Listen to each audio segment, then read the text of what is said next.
African Americans have been involved in motorsports since the beginning of the motor and the beginning of the sport. The blacks weren't accepted, and for them to race, they had to have their own series. The Golden Glory Sweepstakes was the 500 for the colored people. It was courageous. It galvanized the African American community around an event. It was an event that gave them a great deal of pride. It wasn't about color to them, it was about racing. That was all they wanted to do.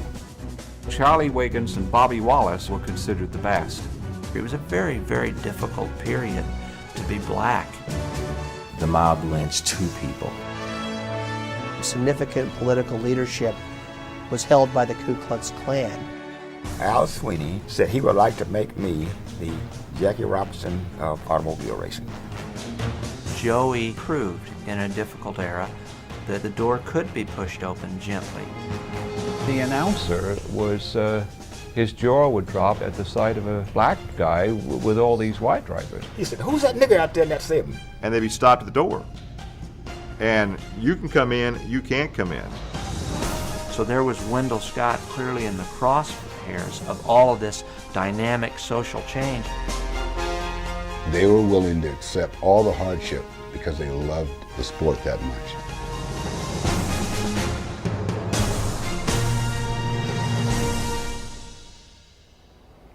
Racing has forever been a sport where man or woman feels the intense desire to push oneself to the limit. But speed knows no prejudice. Or does it? Have African Americans been the forgotten race in motorsports? In the next hour, we'll introduce you to the likes of Wendell Scott, Ray Joe Jack, and Joey Ray. Some of the trailblazers who were just as important in changing social attitudes in racing as Jackie Robinson was to baseball. And many of you will be surprised by the deep heritage African Americans have in racing, even right here at the Indianapolis Motor Speedway, where a legendary Negro racer named Charlie Wiggins mentored several drivers who went on to win the Indy 500.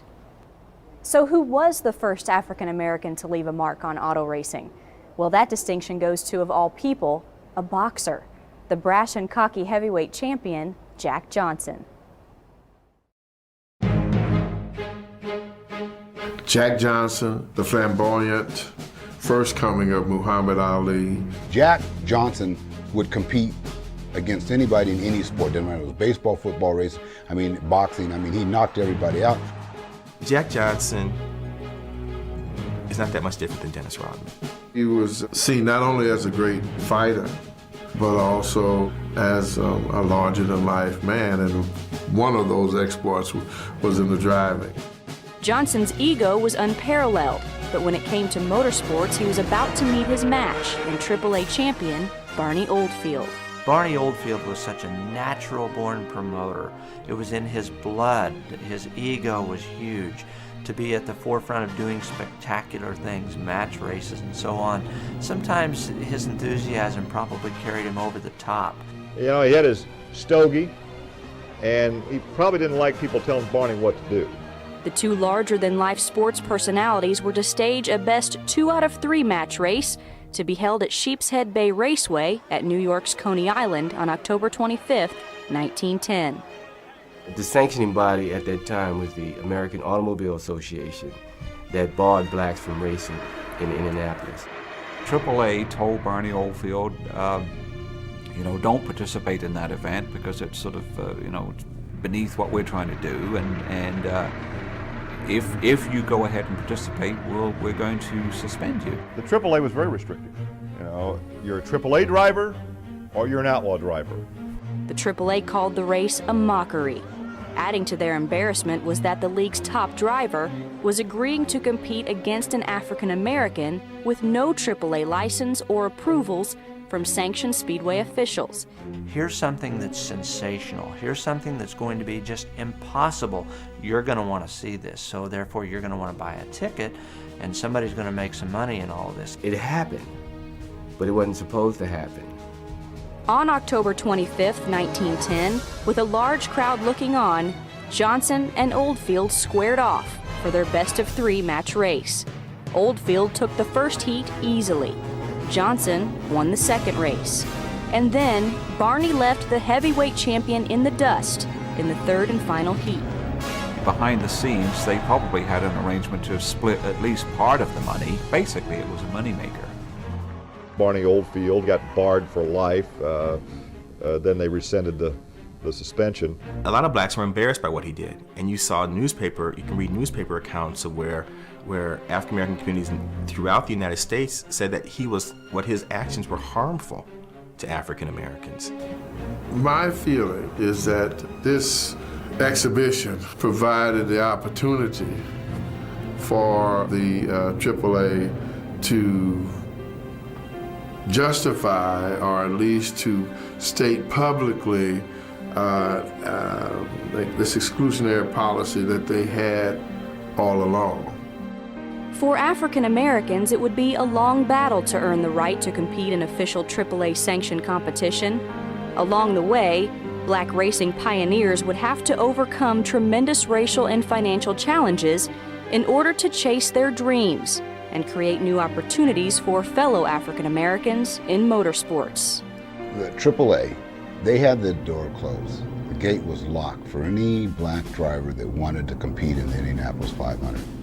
What was great about the Golden Glory race was that these drivers wouldn't be denied. They were going to race come hell or high water.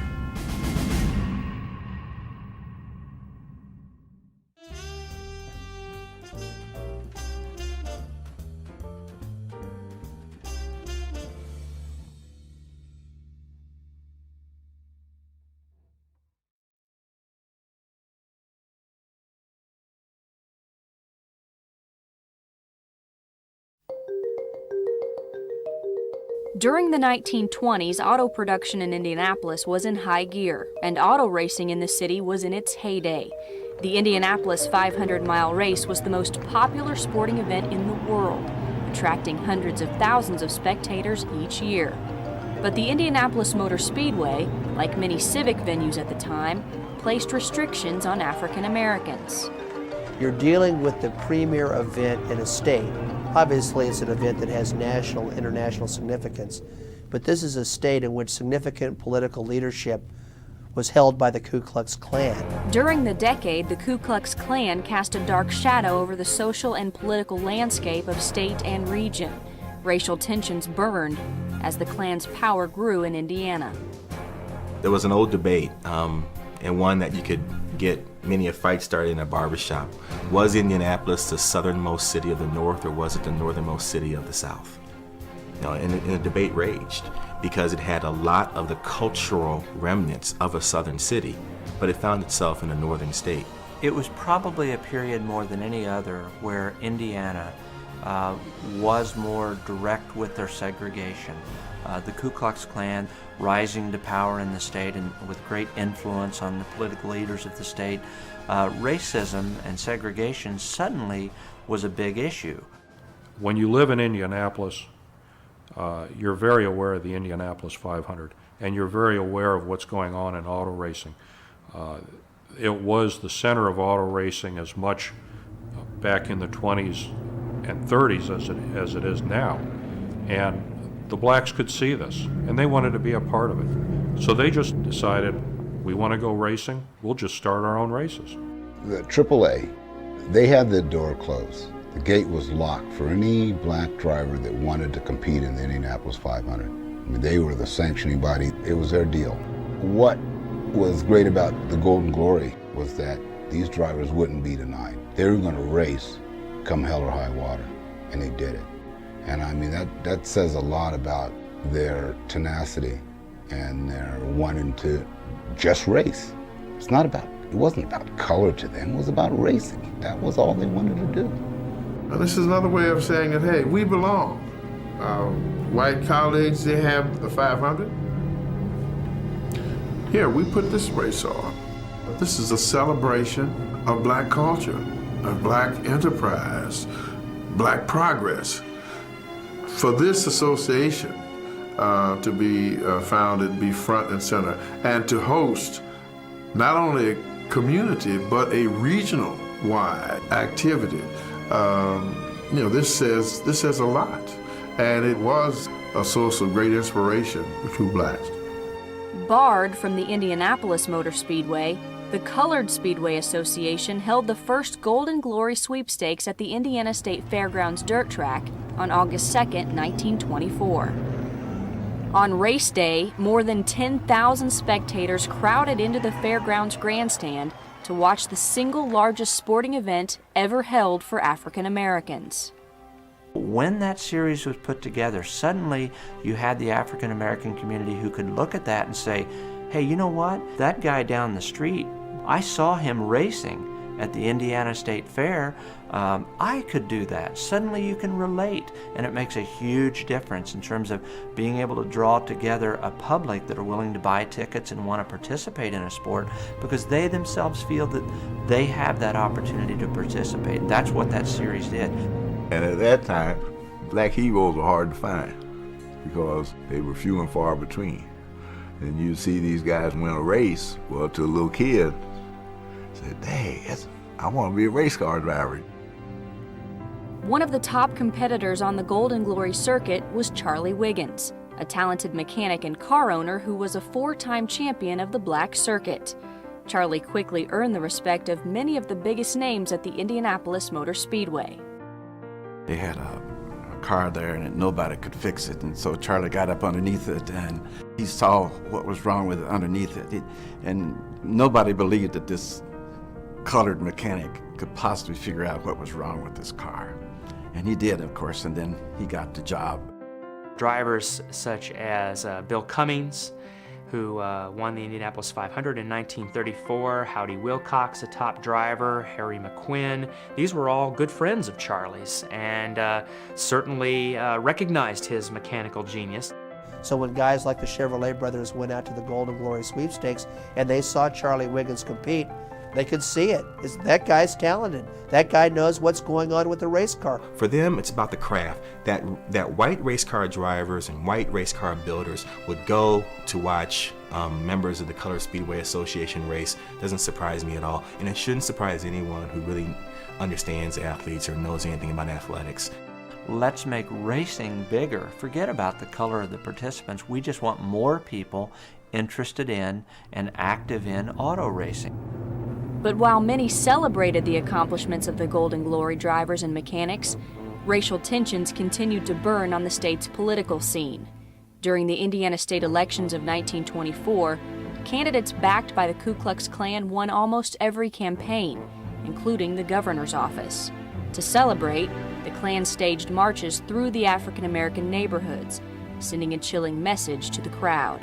For members of the Colored Speedway Association, it had to have been very difficult, particularly at the time when the Klan was at the height of its power, because they're really coming into a situation where they're trying to figure out where they can grow, how they can grow, and yet still stay safely within the boundaries and make this enterprise work. The Colored Speedway circuit soon expanded to other cities, with races in Chicago, Detroit, Cleveland, Kansas City, and many others. For black racers in segregated society, driving the lonely back roads to the track might be more dangerous than driving on the track. The Golden Glory Association would say, here are some places where you could stop along the way. Here's where you could get some food. Here's where you could stay the night if you need to stay the night. Journalists from the black press would actually travel along with these drivers from town to town and travel along the back roads and write notes within the black papers telling fans that wanted to come out to the races which roads were the safe roads to take, which hotels or which restaurants that fans could get a meal or stay the night. So this was a way that the black press could help fans come out to see the races and help draw support to the Golden Glory circuit. Facing many dangers on and off the track, African American drivers faced a difficult road to keep the Golden Glory circuit alive. The mob lynched 2 people. Beat them relentlessly, strung them up, and hanged them.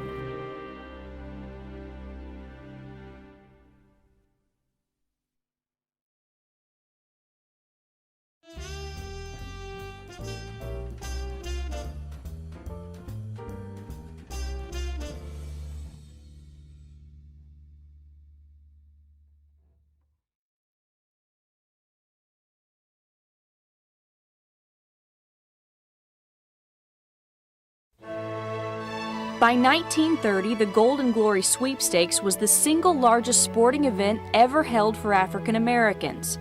Widely celebrated throughout the Midwestern United States, the black community and fellow white racers gained a deep respect for these fearless competitors, particularly for four-time champion Charlie Wiggins.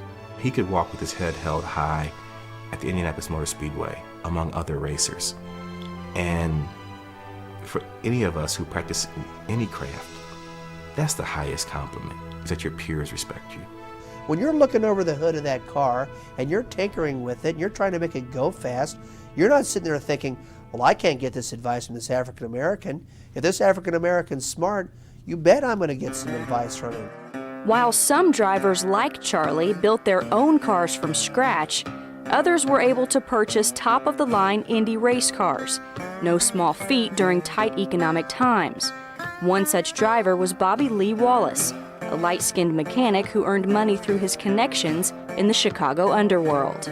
They weren't angels. A lot of them ran bootleg whiskey during that time, the Prohibition era, and Lee used to be a driver, they say, for the Kelly boys and also Al Capone.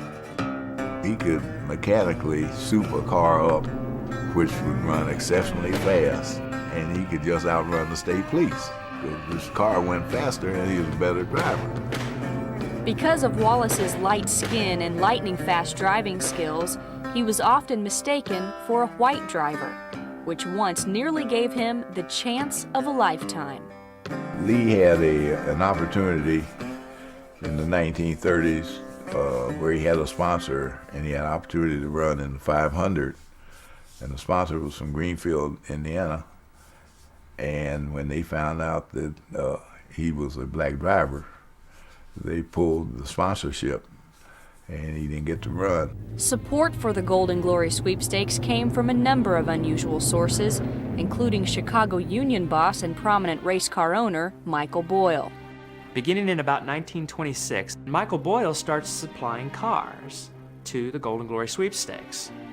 Now, you got to keep in mind at the time that there aren't a whole lot of really strong, powerful cars running at the Golden Glory Sweepstakes. So when Mike Boyle supplies one of his really good cars, then maybe he could take home part of the purse for winning that race, number one. But then also, maybe he could also have some side bets. So there were maybe several different reasons, several different motivations why Michael Boyle might have wanted to support the Golden Glory Sweepstakes. And the Golden Glory drivers, I suspect, probably didn't really care so much, just as long as they got a good ride and probably appreciated the financial support. With the nation's top black drivers in heated competition, a strong financial support base, and several Indy 500 drivers coming out to support the colored speedway circuit, the Golden Glory Sweepstakes was stronger than ever. But in the summer of 1930, with the circuit in full swing, Charlie and the rest of the drivers received some disturbing news that reminded them all that racism was still an ugly reality in their lives. On August 7th, 1930, two teenagers, Tom Shipp and Abe Smith, were in jail in Marion, Indiana, being accused of murdering a white man and raping a white woman. A mob of about 10,000 stormed the jail, took the two boys out, beat them relentlessly, and dragged them a block over to the courthouse, strung them up, and hanged them. African Americans in that area and in Indiana didn't forget that. This was a lasting image for them, that this had happened in their state and no one was convicted of it. So it had a chilling effect. The shock waves of this rippled throughout the state, throughout the region, and really throughout the nation, and particularly back in Indianapolis, where organizers at the Colored Speedway Association were planning a race for the following weekend. Obviously then, they just felt like they could not go through with the race. In fact, many of the drivers began to line up then the very next morning and said that they asked for their entry fees back and just said, we have to cancel. We just cannot go through with this race. Despite racial tensions and economic hardships brought on by the Great Depression, The Golden Glory sweepstakes continued through 1936. It was during the Black Racing League's 12th season that the Colored Speedway Association planned a day-long tribute to the circuit's greatest competitor, Charlie Wiggins, in a pre-race ceremony. After the festivities, Wiggins took his place at the starting line, and soon the race was on. The track had not been properly watered right before the race, and so when the race did get started, it didn't take long before dust started kicking up and cars really couldn't see each other very well. By the second lap in the race, there was a 13-car pileup on the fourth turn, and Charlie was one of the 13 cars that was caught in this horrible accident. He was rushed to a city hospital where he spent 12 hours in surgery, and they found out he would live, but he was going to have to, they were going to have to amputate his right leg, which of course meant the end of his racing career. The race that would prove to be Charlie Wiggins' last would also bring the Golden Glory sweepstakes to a close. In the midst of a depression without the league's top competitor, crowds dwindled and profits dropped.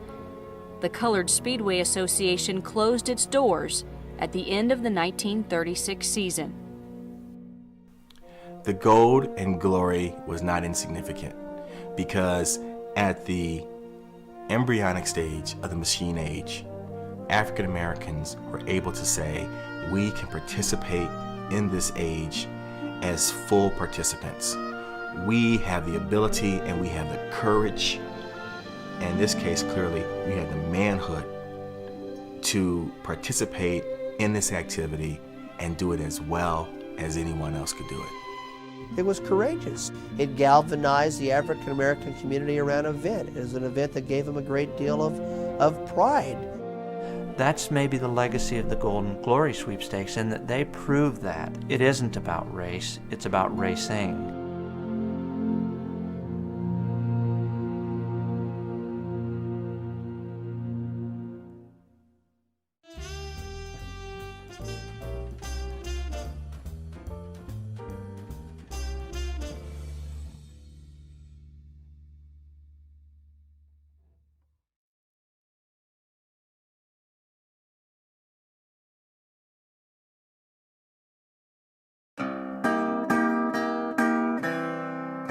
If you want to be a race driver, you got to have a great desire that you want to do it.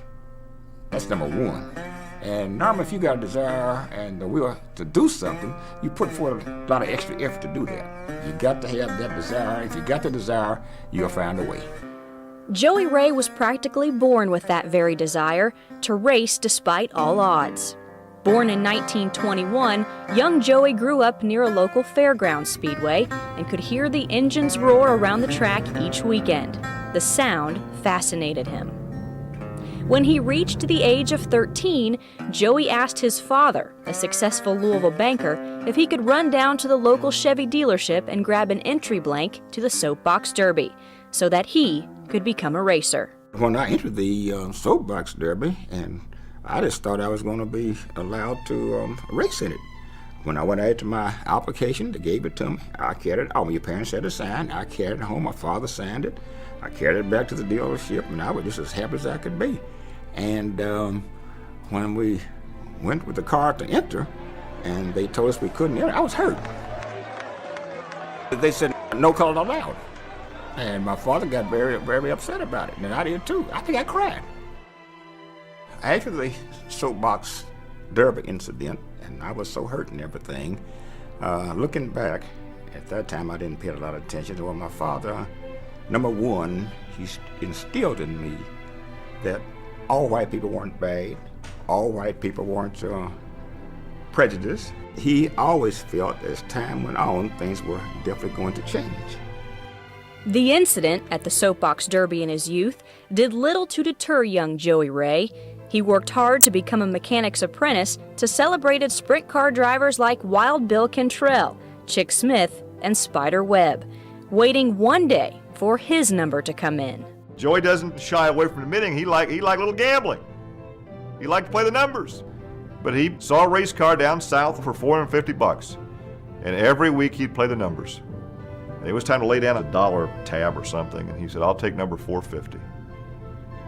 and the lucky number was 450. He won $500, and that's how he bought his first race car.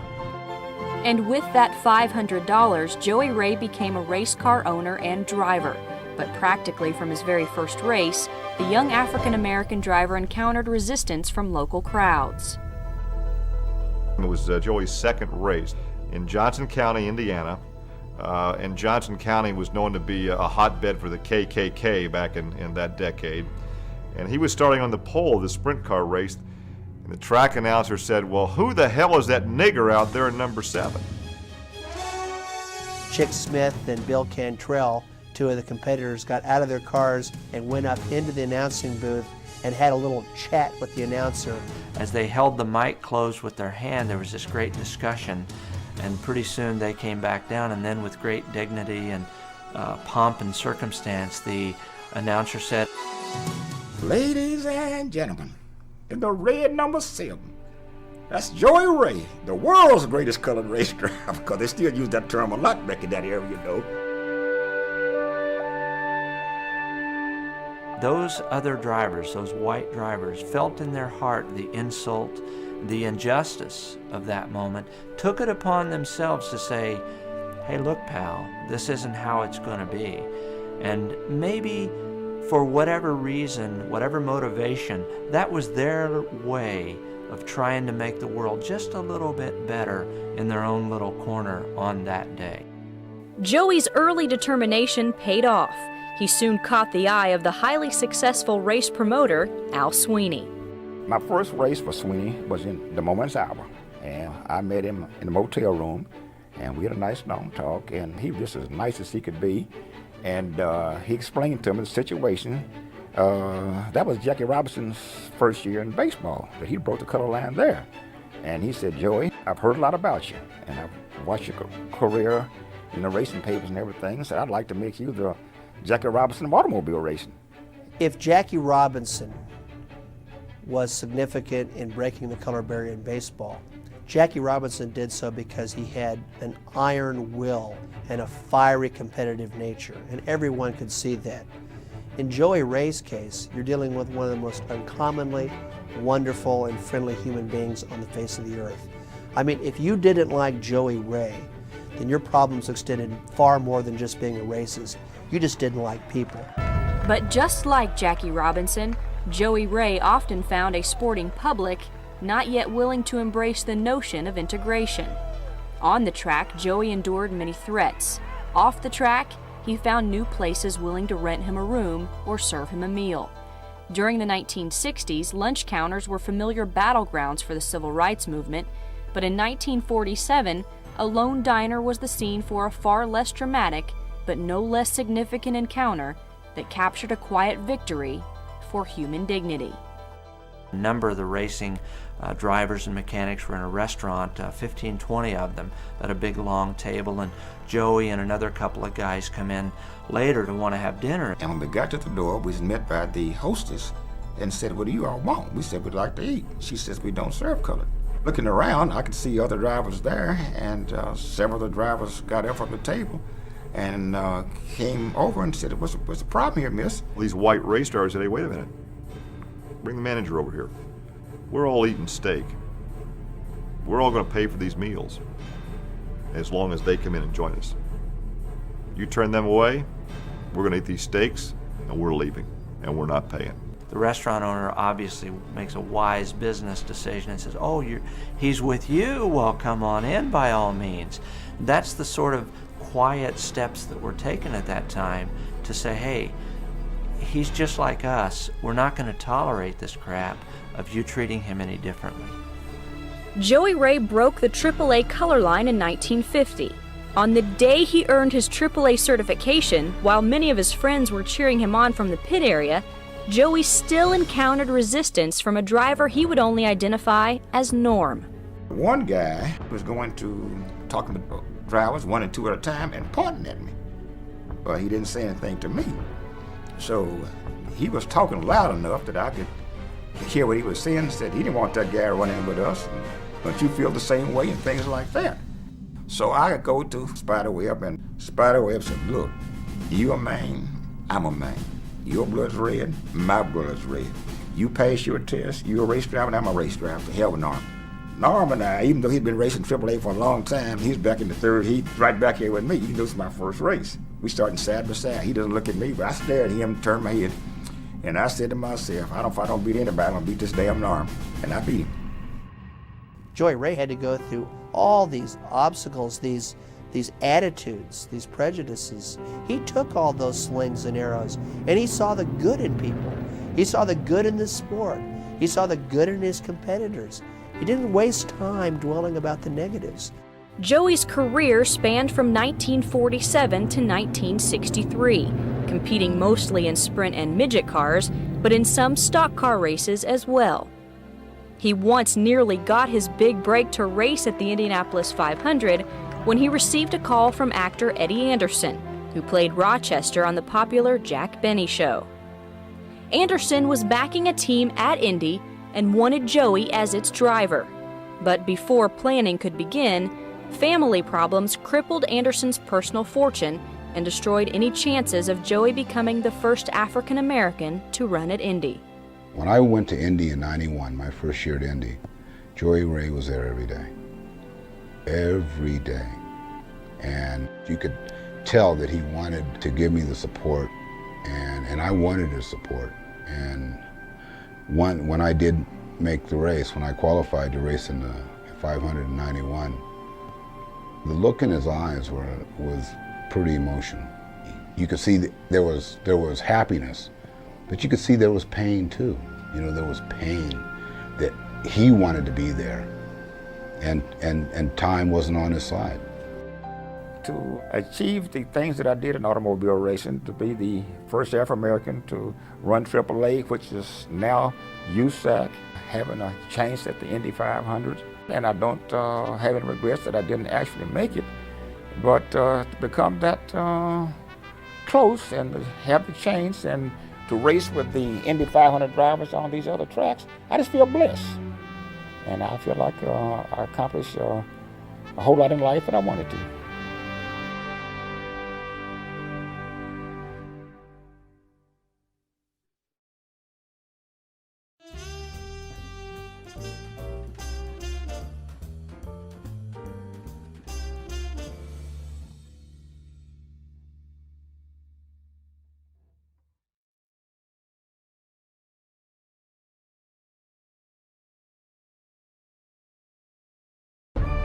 If Joey Ray was the Jackie Robinson of auto racing, then perhaps Ray Joe Jack was its Josh Gibson. His abilities and accomplishments were legendary, almost in a folk hero sense. About 1919, Ray Joe Jack moved to Southern California, to Los Angeles. He was a distributor and a very successful distributor of the Ray Joe cylinder heads on the Model T Fords. And so people got to calling him Ray Joe Jack, and the name kind of stuck. And he, in 1924, started racing big cars on the West Coast. In those days, local races were really popular. I mean, they had local races going on. You could race 100 times a year in those days pretty easily. And he'd go from town to town, city to city, putting on a show. They were outside the mainstream. I mean, they were like the people who built this country. They went and drove around in caravans and went from town to town and town. They were almost rootless souls. They weren't really constrained by the time clock. They weren't working in a factory. They weren't farming fields. They were race car drivers. They operated on their own beat. Showmanship was a big part of Ray Joe Jack's personal style, and it was well received, I think, by the racing community wherever he went. He sold himself pretty well. Did well enough competitively to be an attraction. As I say, on the poster, come and see a famous black driver. They would always try to think of new, more exciting ways to push that envelope, to give people something so exciting, so incredibly spellbinding and compelling. There's no way you would not want to buy a ticket. He was a people person and enjoyed getting people involved with him and he with them. And so from a promoter's standpoint, you know, they wanted Ray Joe Jack to compete in their races because he was popular with the fans. Coming up, the story of the only black man to win a NASCAR race, Wendell Scott, and Indy's first ever African American qualifier. When I got that flag and got into the race and made the race, the biggest race in the world, I'll tell you what, it was the biggest moment of my life.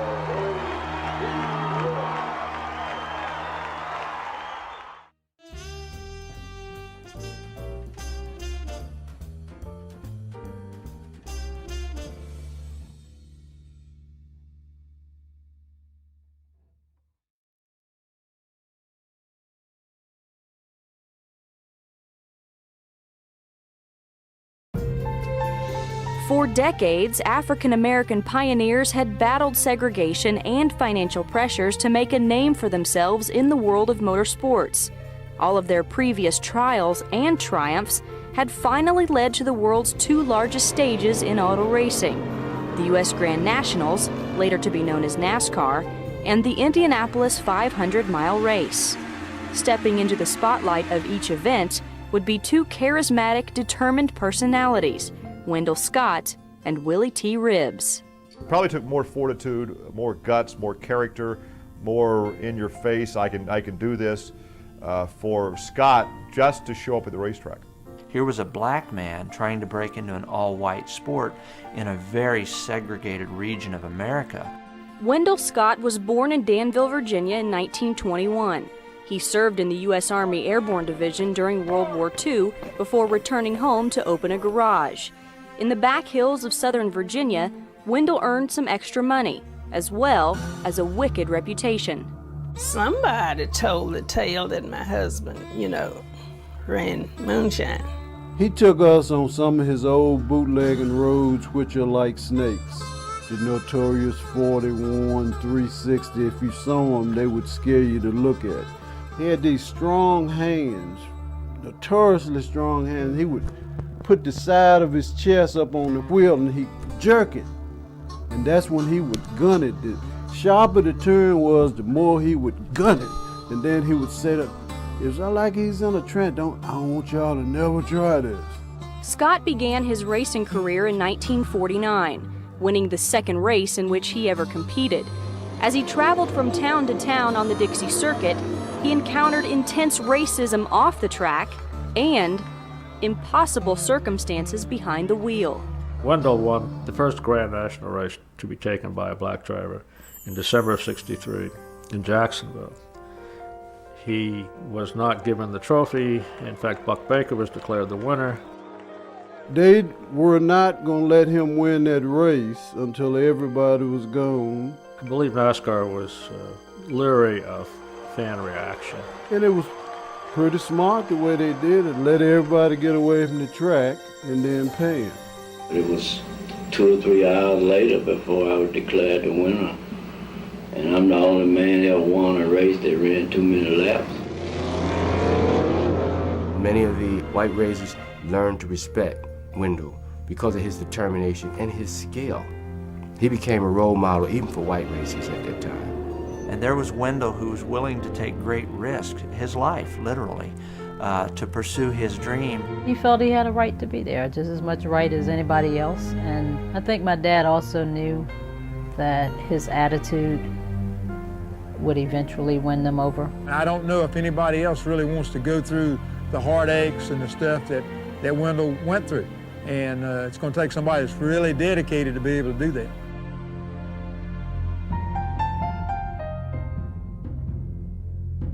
As a kid, you watch Indy and you watch all the legends of the sport, past and present. That was my goal, to win races, point one, and maybe race in Indy, and be in Indy, and win Indy. Willie T, to me, was incredible. I mean, first and foremost, he was the only guy that was out there. And so when I was able to all of a sudden identify with a guy that looked like me in a sport that I really enjoyed, that's all I wanted to see. I think Willie's gotten a bad rap on some of the things, don't get me wrong. I mean, Willie is definitely a hardcore racer. Willie speaks his mind, sometimes talking gets you in trouble. Willie T. Ribbs was a significant race driver. He had made his name in the Trans Am Series, and he has an exuberant personality. He was one of the first to stand on his race car and throw his arms up when he won an event. Here was Willie T. Ribbs, the brash race driver who won races in Trans Am and sports cars and Formula cars. And here he's coming to Indy, a place where drivers win and drivers die. It was almost, I could see the lens opening and shutting it, looking for maybe a crack. Is this guy going to crack? Is he tough enough? He had made one previous attempt at the Indianapolis Motor Speedway in 1985, but did not make the field. However, by 1991, Willie T. Ribbs felt he was prepared and felt he had something to prove. On the final day of qualifications, Ribbs took the track one last time in an all-out attempt to become the first African American to qualify for the Indianapolis 500-mile race. Ribbs down, nothing can go wrong now. He can coast into Indy 500 history. The checkered flag falls, Ribbs has made it. When I got that flag and got into the race and made the race, the biggest race in the world, I'll tell you what, it was the biggest moment of my life. When he came down pit lane after he'd made a successful run, and those crews came out and were slapping his hand, they were thrilled for Willie T. Ribbs. Whether they were thinking about the social significance, I doubt it. Some of them were, but in the main, they were just happy for Willie T. Ribbs. When he qualified, I thought then, I have a chance. I wanted to be the second guy behind Willie. So when they said Willie T, I wanted them to say Chris Miles. There are probably those that would not have this happen and wish that it hadn't. So I looked up and down the grandstands to see what the reaction was, and everything that I saw was positive. I mean, I saw people that were applauding with their hands above their heads. Well, any black man that ever wanted to be a race driver, that's really what it's all about. It's about racing, it's about being competitive, it's about trying to win and being in the big show. And Indianapolis is the biggest race on the planet. Emotionally, you feel, well, you did what you wanted to do, and there might have been some obstacles, but you did it.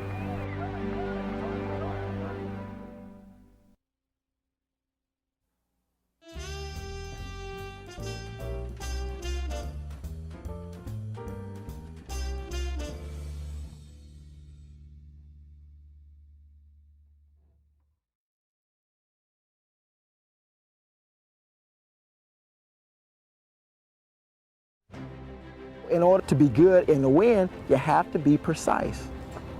Racing is about precision and thinking. You got to be smarter than the next guy. Those racers who are starting out today in the sport need to remember the heritage, need to remember the history, and they need to share it with our young people in order that we may make the connection between the sacrifices made by Wendell Scott, Willie T. Ribbs, and other racers. At one point in racing, if you were a female, you were a minority. You know, Lynn St. James has been a crusader.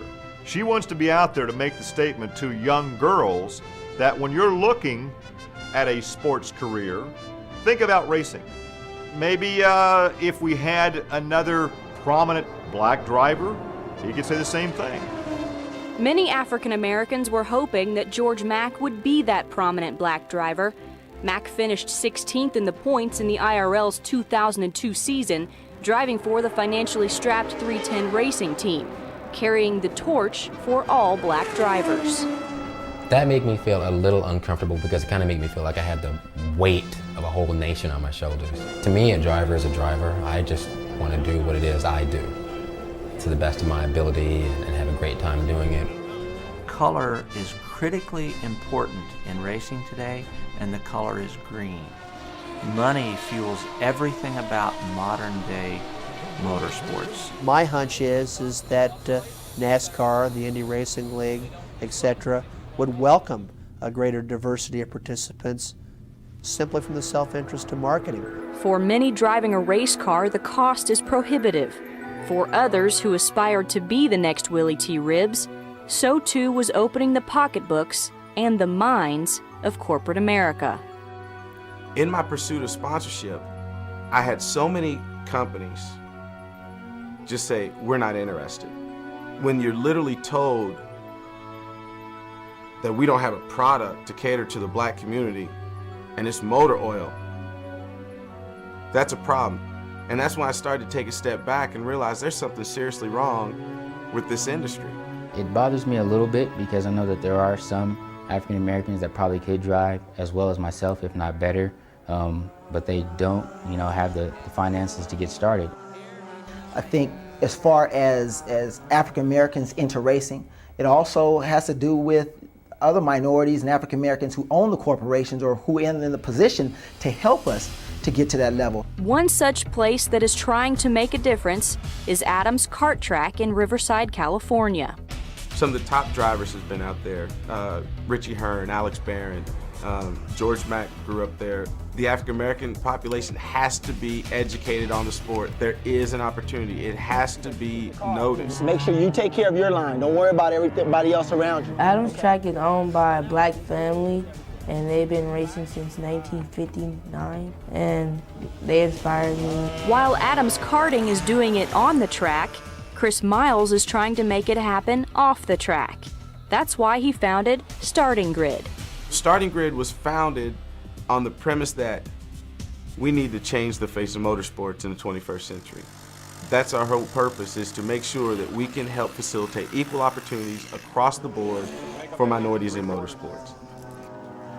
We have a long way to go on a lot of fronts, but motorsports is truly the last frontier for African Americans into the country's fastest growing sport.